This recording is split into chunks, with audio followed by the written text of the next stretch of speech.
합니다. 이 전체 판세에서 부산 지역에서 박민식과 한동훈 두 사람의 단일화는 결국 무산이 됐고, 그렇죠.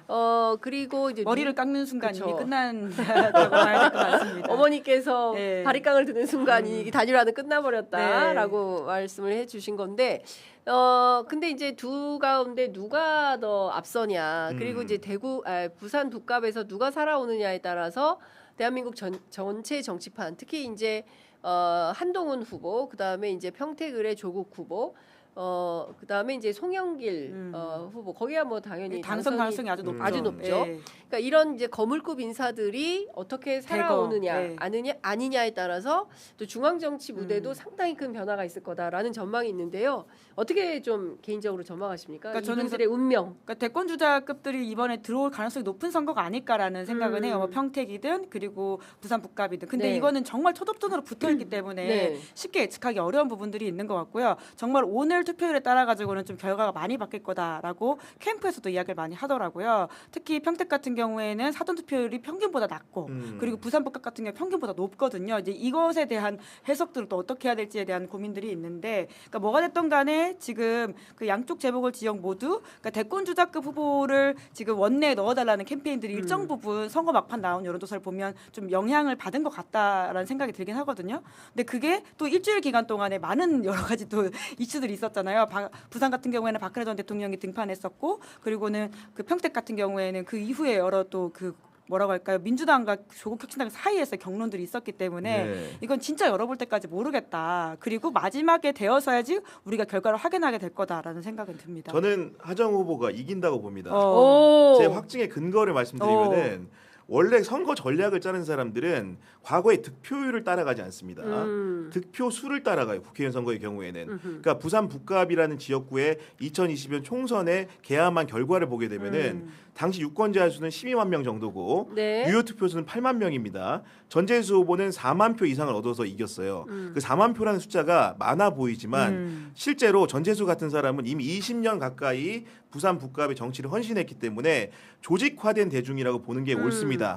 사실은 그런 어떻게 보면 조직화된 대중을 하정우에게 물려주었고 전재수와 하정우는 무적함대로서 기동하기 때문에 그런 그 투표자 수를 구려한 득표자 수를 구려한 전략을 잘 세웠을 것이고 그런 식으로 움직였다고 한다면은 이 선거에는 의심의 여지가 없다. 다만 마지막에 한동훈이 추월하는 여러 가지 여론조사 양태는 있었죠. 그런 부분에 대해서도 전재수 후보가 스스로가 말하듯이 실제로 북갑의 유권자 지형 보수 진보 중도를 나눴을 때 유권자 지형의 비율과 실제로 이번에 표집된 그 표본 자체에 격차가 존재하기 때문에 네. 보수 과표집 현상이 마지막에 있었던 것이고 그런 근거에 비춰봤을 때 한동훈이 상승세인 건 맞지만 철저하게 하정우를 앞섰다고 평가할 수 없는 것이고 과거의 득표 전례라든가 여러 개 조직화된 숫자에 비춰봤을 때는 하정우가 당선되는 것이 저는 마땅히 될 거라고 생각을 합니다. 네. 네. 선희님께서 저도 부산 북갑은 하정우 후보가 이길 것 같습니다. 전재수 후보도 밀어주고 있는 지역 아니겠어요? 라는 의견. 이제 구교용 기자 말할 때 들으면서 같이 논평을 하시는 와. 엄청난 애청자분들이십니다. 박수. 감사합니다. 네. 정말 대단하십니다. 예. 네, 그러니까 대한민국 저는 전 국민이 정치평론가다라는 생각이 좀 들어요. 너무 이제 현명하게 판단을 하시니까요. 네. 그 예를 들어서 만약에 다 못 돌아오면 어떻게 되는 겁니까? 다 못 돌아오면 선거엔 제가 늘 말씀드리면 젖잘살 같은 건 없거든요.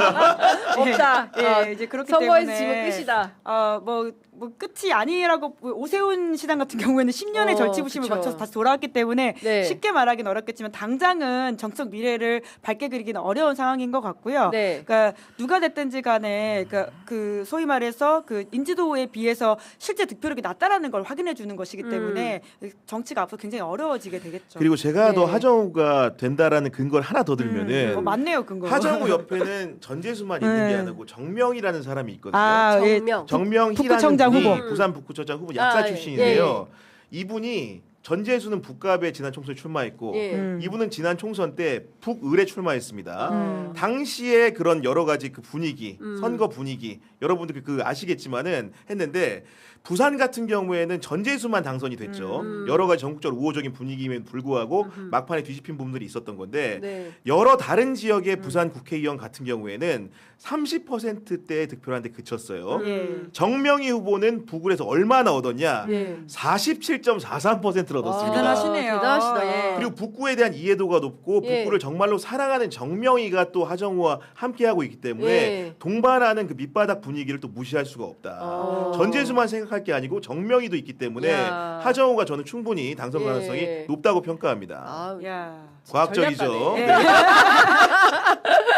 아까 보니까 우리 구경 기자님 멋지고 센스쟁이 응원합니다. 야. 네, 썬해피님께서 응원 댓글 보내주셨습니다. 그러니까 지금 보면 이제 선거가 사실 이제 오늘 지금 본투표 하고 있죠. 진행되고 지금이라도 있고 투표하러 가셔야 됩니다. 그렇습니다. 네. 지금 이 순간 가시면 좋겠습니다. 10시 37분인데요.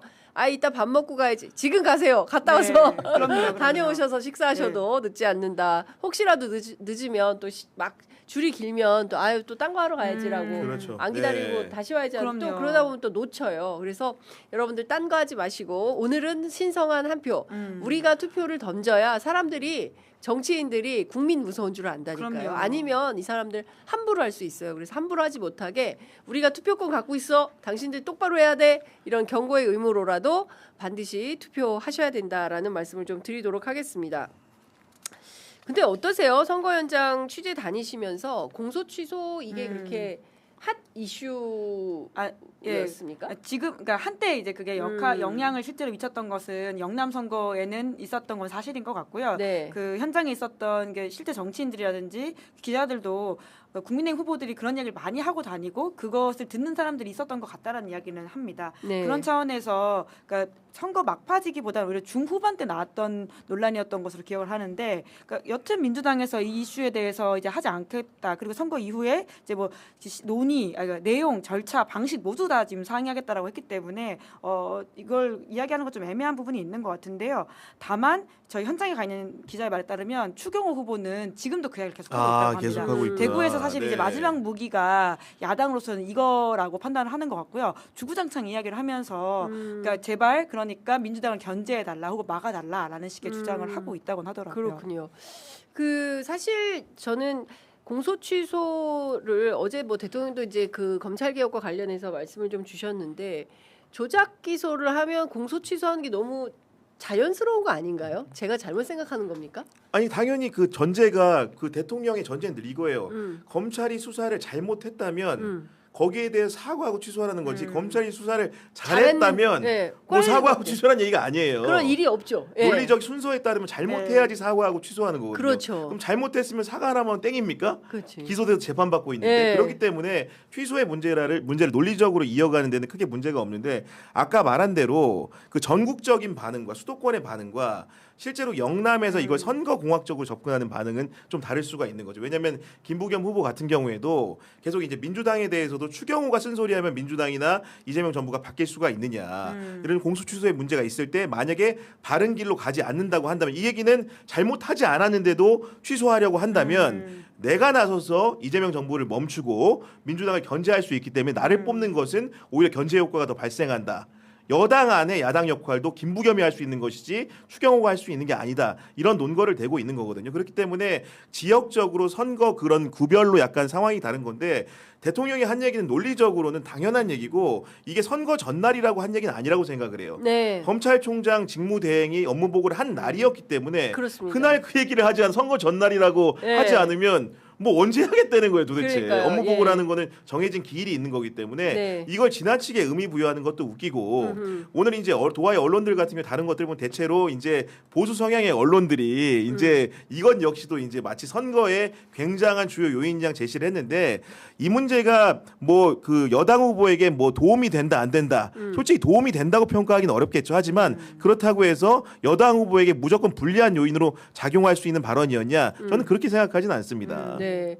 그러니까 지금 뭐 다 떠나서 너무 상식적이고 합리적인 발언을 했을 뿐인데 이거를 자꾸 프레임에 가두는 국민의힘 때문에 또 그렇게 하면 그걸 또 이제 영남의 지역 언론들이 더 세게 강화시켜서 하니까 지역에 계신 분들은 그런가 보다. 네. 이게 문제인가 보다라고 인식하게 되는 이런 순환 구조 속에서 끊임없이 이제 인식을 강화시켜줘서 결국에는 뭐 이건 좀 표현이 좀 그렇긴 하지만 가스라이팅이 되는 거 아닌가라는 생각도 좀 들기도 해요. 언론에 의해서. 왜냐하면 예. 사실이 아닌데 사실이 아닌 얘기를 공적 언론을 통해서 계속 듣다 보면 그런가 보다 이렇게 생각하잖아요. 왜냐하면 우리가 직업이니까 막 우리는 찾아보고 하지만 일상을 사시는 평범한 시민들은 그렇게 막 적극적으로 찾아보고 하시질 않잖아요.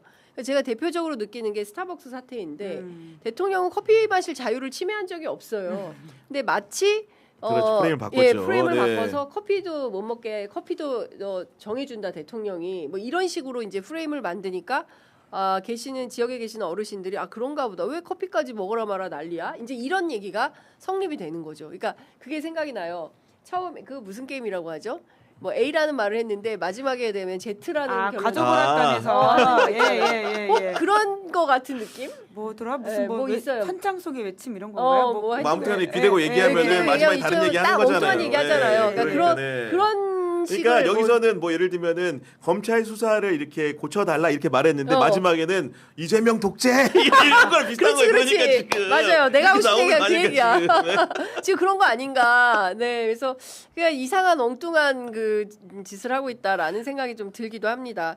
여하튼 이번 선거에서 최대 변수가 된 것은 저는 이제 스타벅스 문제도 있고 또 하나는 이제 서울에 있었던 안전 이슈. 근데 이게 또 박근혜 이명박의 등장으로 또 사그라들었어요. 그러나 이제 후폭풍은 계속 있는 거죠. 근데 저는 사실 이제 기본 구도는 흔들린 적이 없다 이렇게 보는데요. 그러니까 아까 서두에서도 구교영 기자가 말씀하신 것처럼 이번 선거의 핵심은 이재명 정부에 대한 평가라고 봐야 된다면 그 60%대의 지지율이 이번 선거가 들어선 이후에 본격화된 이후부터 한 번도 바뀐 적은 없거든요. 이제 그런 차원에서 본다면 그러니까 이 선거는 이재명 대통령에 대한 평가이고 그 가장 큰 지표라고 하는 것은 이제 나머지 상황들은 조금씩 어떤 지역에서의 판에 이렇게 뭐 미세 조정은 있을 수 있겠지만 코스피 8천이라고 하는 큰 벽을 뚫기는 어려운 이슈들이라고 봅니다. 그런 차원에서 이재명 정부의 전반적인 어떤 국정 운영의 잘함이라는 평가가 크게 흔들릴까에 대한 좀 의문이 들고요. 그런 것들이 이게 단순히 2025년에 있었던 대선에 비해서 이재명 대통령에 대한 혹은 민주당에 대한 지지가 얼마나 올라갔는지를 각 지역별로 확인해 보는 게 이번 선거에서 그 소위 말하는 이재명 대통령을 새로 이렇게 지지하게 됐다라는 그룹들을 확인할 수 있는 실체가 보일 것이다 이런 생각이 들기도 해요. 그러니까요. 그 제가 보기에는 다 떠나서 안전 문제가 서울 시민들한테는 제일 큰 화두가 되지 않을까. 왜냐면은 서울이 과거부터 보면은 안전 문제에 취약한 결절점이기도 했죠. 예전에 거슬러 올라가면 성수대교 붕괴라든가 삼풍백화점의 붕괴라는 것도 사실 보면은 서울이 가장 발달한 전국적인 도심에도 불구하고 여러 가지 불미스러운 안전사고가 있었는데 여전히 2026년에 서울 역시도 안전하지 않다라는 것이 여러 사건을 통해 확인이 된 거죠. 예를 들면 삼성역의 GTX 철근 누락 문제 같은 경우에는 그렇게 서울시와 시공사가 회의를 많이 했는데도 그런 내용들이 제대로 보고가 되지 않았다. 보고가 되지 않았다면 더 큰 문제인 거고 보고가 됐는데 그걸 몰랐다고 한다면 또 다른 책임이 존재하는 거겠죠. 그렇기 때문에 안전의 사각지대가 존재한다는 것을 서울시정에서 분명히 보여줬다고 보는 것이고 서소문 고가차도 붕괴 같은 경우에도 시사인도 가까이 있고 경향신문도 가까이 있고 우리가 평소에 점심 먹으러 저녁 먹으러 오가는 공간입니다. 근데 정말로 비명행사하는 사건이 발생을 한 거예요. 얼마나 안타까운 일입니까? 공사 현장에서 사실은 열심히 노동하시다 돌아가신 분들이 생긴 건데 이런 문제라는 것은 관리 감독의 책임을 묻지 않을 수가 없습니다. 그렇기 때문에 경찰이 당연히 수사하는 것은 당연한 수준임에도 불구하고 선거 앞두고 안전 문제를 수사한다고 이게 마치 이재명 정부가 여당을 돕는다고 하는 국민의힘은 도대체 어떤 머리에서 어떤 발상을 하는 것인지 이해가 가지 않는다. 서울 시민들이 이미 안전 문제라는 것은 이번 표심에서 상당히 중요한 변수로 이해하기 시작했다고 봅니다. 특히 저는 오세훈 후보가 아니 지금 사고 났냐?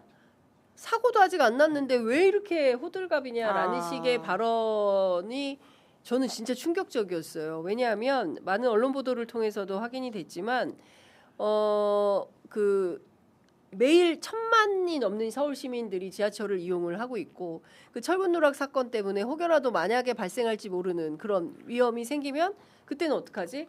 그 지역을 오가는 출퇴근하는 시민들이 늘 불안하신 거예요. 지금 이 순간 나 이거 전철 타도 되나?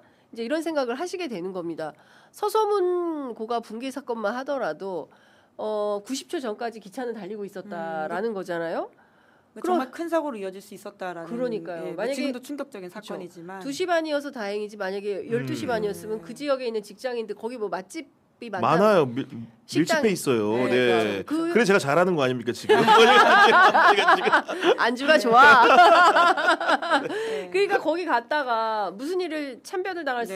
근데 그 부분에 대해서 지금 사고 났어요? 사고도 안 났는데 왜 이렇게 난리들이야? 말도 안 되는 거죠. 저는 그 태도가 이 사람 봐라 이런 생각을 하게 된 거죠. 그러니까 기본적으로 제가 이제 큰 구도는 이재명 정부에 대한 평가라고 했지만 사실 그 디테일로 들어가 보자면 그 지역에 그 현역 광역단체장에 대한 심판 여론이 분명히 존재하는 것이거든요. 네. 그런 차원에서 본다면, 그러니까 현역 단체장이 잘하고 있는지에 대한 평가를 본다면 안전 문제는 지금 어제 오늘 나온 게 아니라요. 사실 작년에 있었던 한강버스 이슈부터 이제 올라가야 되는 네. 상황입니다.